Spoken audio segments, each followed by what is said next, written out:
gentlemen, boys and girls, welcome to another Bulletmarv video. So, yesterday, all the way for one day there, I went to the Expo in Manchester. So this video is going to be talking about what I got there and my overall experiences of this year compared to last year. So, this year was so much more packed, full of people and everything of that nature. While I was waiting in queue, I went with my nephew and niece, and we were there in the queue, and it actually started snaking back on itself, which it didn't do last year. So there were a lot more people there, a lot more busy and a lot more crowded. In that space, there was still room to move around, just obviously in where the stores were and everything like that. It did become quite, I want to say, a bit irritating due to it had narrow lanes for the traffic going through, and if two people were looking at something opposite, you had trouble getting through. And I brought two children with me, I say my nephew and niece, and sometimes I was really worried about getting them lost in there around that environment as well. So I think from what I'd like to see for next year is they change the layout of the stores which are going to be there and make it a bit more larger in that respect. There were plenty of room to go around the top end. The arcade section wasn't as big as last year's either, but there was a good selection of arcade games there, like Silent Scope, Afterburner, Space Harrier, Outrun, all the old classic stuff like Pong, Dig Dug, stuff like that. You had Mortal Kombat, Gauntlet Legends as well, which was very nice to play. But there were less of them as well, but there were larger emphasis, I believe, this year on pinball. And I've never been the biggest pinball fan, but I was playing a lot of them this year and having a go on the boards, and some of them were unique. I like how unique each one is now, each one has their own thing. For example, I really enjoyed the Family Guy actual pinball, because that's really unique in some respects. With that, you would be playing on it, and then you would get to another part, like you'll unlock something, and then the ball will stick where it is, and then there's another, then on the ball there's a little, pinball machine which you have to control. So so then you're looking up at this other one while playing it, and it can get quite difficult at times. There's another one, I can't remember the name of it now, I think like Hang Time Basketball or something like that, where it was like two player games, so you take goes after each one. And then, sometimes if you knock something, you'll get to do a slam dunk. So at top, for the top board with where the score is, you had a little lever and a little ball, and then you would flick it up and try getting it in the basket. Obviously, the sensor saying, "Ooh, you got it, well done," sort of stuff. So you could do like a slam dunk sort of thing there, which was kind of cool. All in all, as for the games and consoles out there, again this year primarily you're going to be getting they were mainly PlayStation 4s.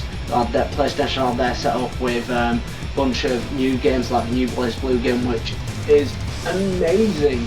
I love the BlazBlue series, and it is a shame that we don't really get them on PC as often as we like. It is kind of a Sony exclusive, 360 exclusive, well, Sony, Microsoft exclusive. It's a console exclusive for those consoles. It could quite easily go on PC. You've got some great arcade sticks on the PC, just get it on there, whatever you're doing. And other stuff as well, which I enjoyed there, was I was talking to the people who made Beyond Flesh and Blood. I played on that last year, and I have been playing on the alpha little bit here and there ever since. So I was talking to the people there, trying to market the game. I think it works for Pixel Bomb actually, while the publishers behind it. And again, what this game is, it's third-person action arena style game where you can set up like certain objectives. So you can say, okay, I'll access that relay, then I can lock that gate, I can have turrets firing on so the enemies can't break through, and you've just got to go through waves of that. But the game is very, very good. Now, when I went, they asked me have I played it before. I went, yeah, I played it last year, and I've been playing the alpha that you've got on the thing. I would like to play in the beta, but I'm enjoying the alpha. Then I mentioned that I don't want to overdo it on the alpha, and they went, what do you mean by that? And I went, well, I don't want to kind of time myself out with the game, so when it comes out for release I don't play on it much, or I don't end up buying it, because I feel like I know what the game's about, I've played the game.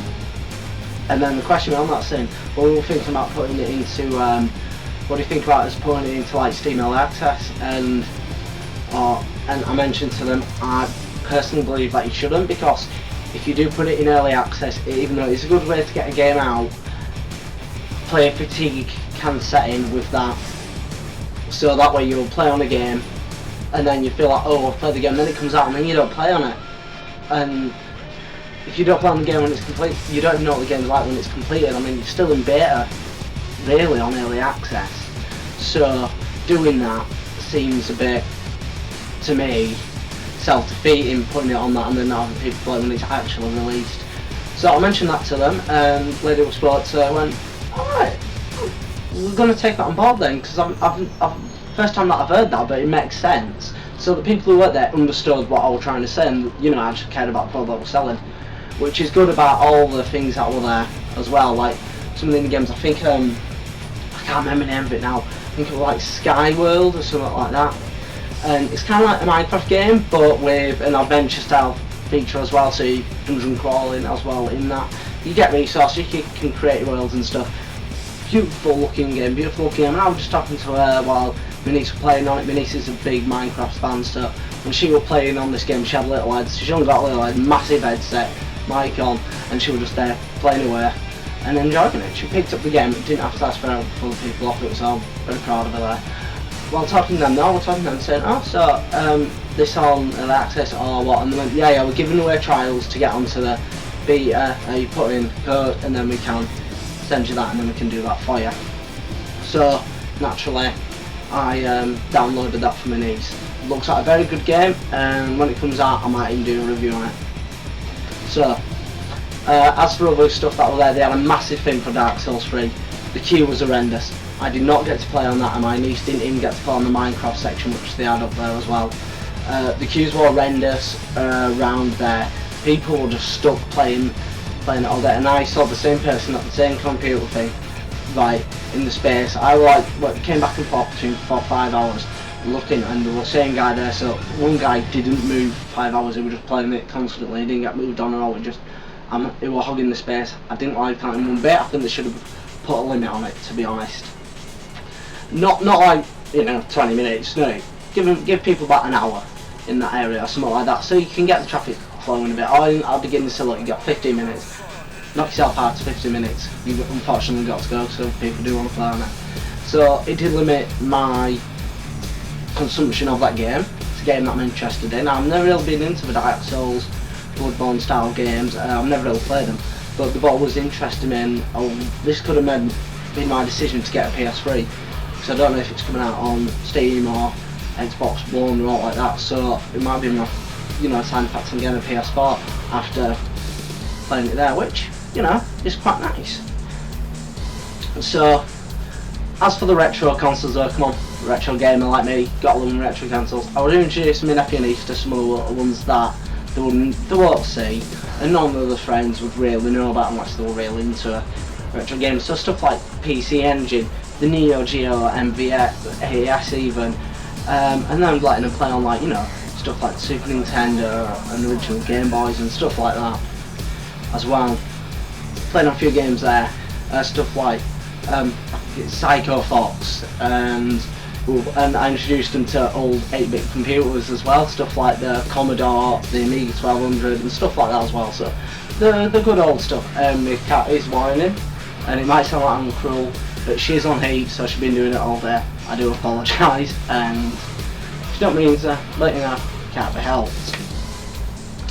And then, you know, they had other various stuff there, so you had like specialist one for wrestling games, specialist one for sport, like, you know, football games and stuff. Then you had another one set up just for like Lego games as well, Terminator, Robocop, fighting games and stuff like that. So you had that going on. You had tournaments as well going on there as well, which were quite cool to see these, like, well, I want to say seasoned amateurs, the one pros, I don't think, playing Street Fighter. So, but because I saw one of the matches and it was like, why are you just crouching and hitting? Why is the person not jumping? This is not a tournament right now. They were up on like big three. I'm like, this has to be the worst match that I've seen in Street Fighter 4, because Street Fighter boys know all bodies. epic, it's fast, it's a pretty good game.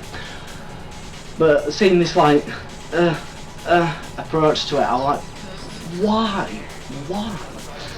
Didn't enjoy it. Didn't enjoy watching that much. But you know, you had other stuff there. You had your board games as well, so you're playing stuff like Catan, Civil Risk and stuff like that. And then you had casuals.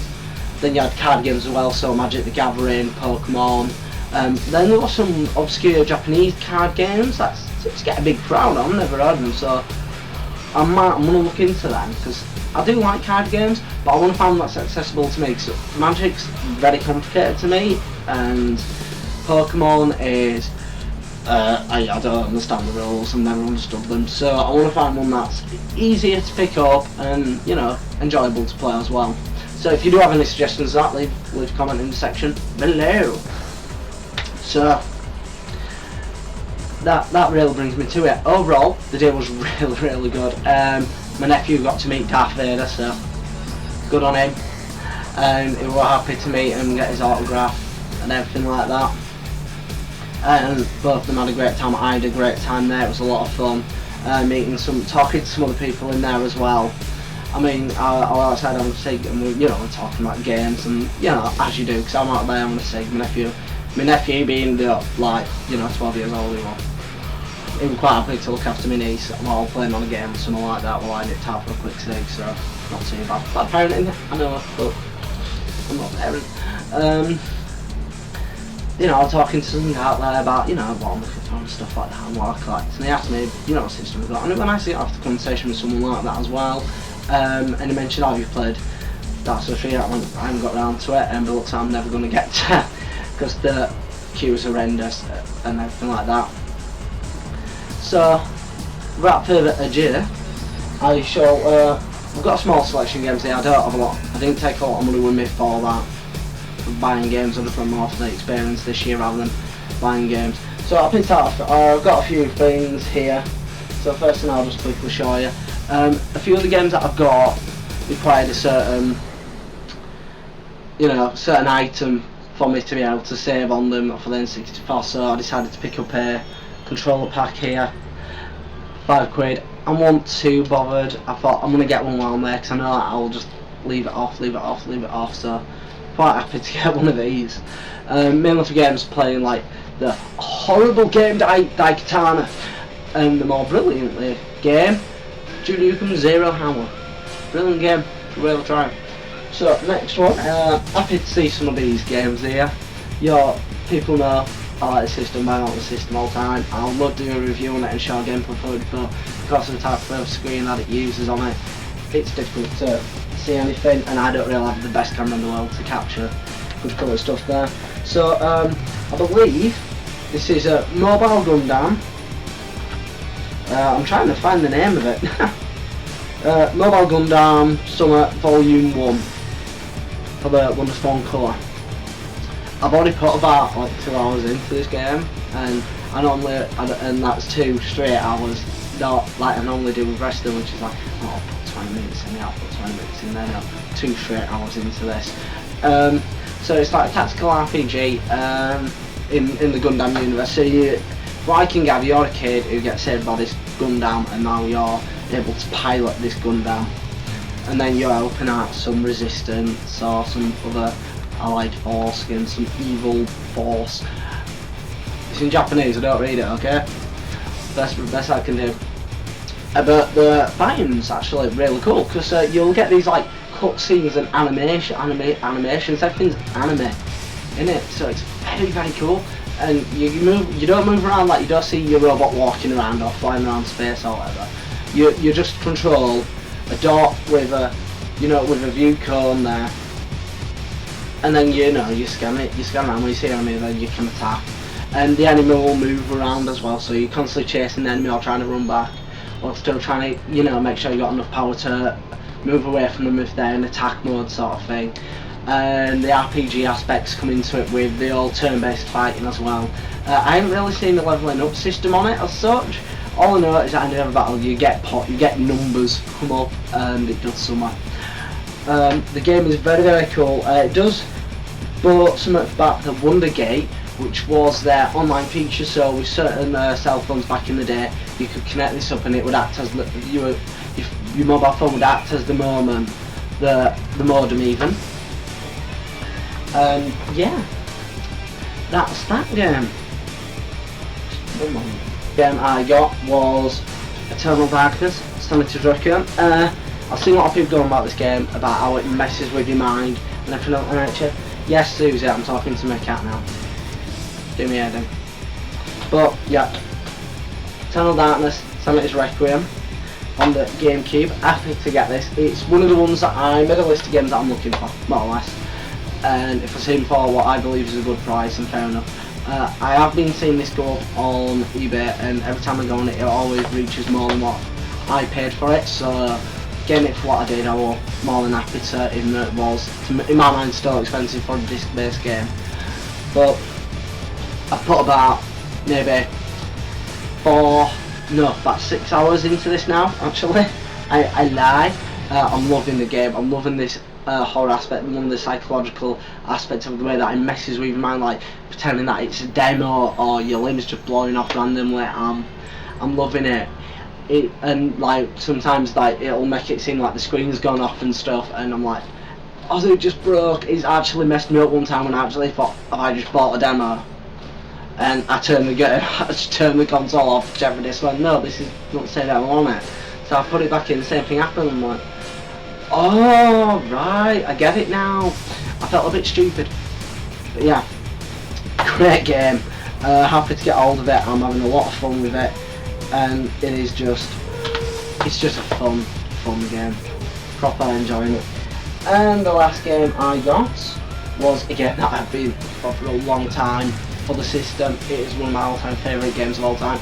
It means a lot to me as well. When I was a child, you know, when I broke my leg, this game I would play with my friends, monthly co, and that is GoldenEye. Don't need to say more. GoldenEye 007 on the N64. First person shooter, goodness. Doesn't hold up well today though. Well, gameplay wise it doesn't, but you bear through it. As soon as you pick it up, you know what's happening with it. And all these games obviously are in good condition because the price I paid for them, and I'm happy with the price I paid for this. Because again, getting this online, it would cost me about like £10–15 more to get this online complete box than it would have then I paid when I went there. So very happy to get that. So yeah, I've been Bulletmarv. Hope you've enjoyed my little talk about the Play Expo 2015 in Manchester. If you enjoy my video, like it. If you dislike it, put a comment in the section below. And feel free to subscribe if you want to see more videos like this, or you want to see more videos or more reviews. Anything that you can come up with actually, topics wise, if you put them in the section below, I'll look into doing like videos about them and stuff. So I do want to tackle topics. I just find it difficult to articulate what I'm saying. And then, you know, as I say at the end of every video, keep on gaming.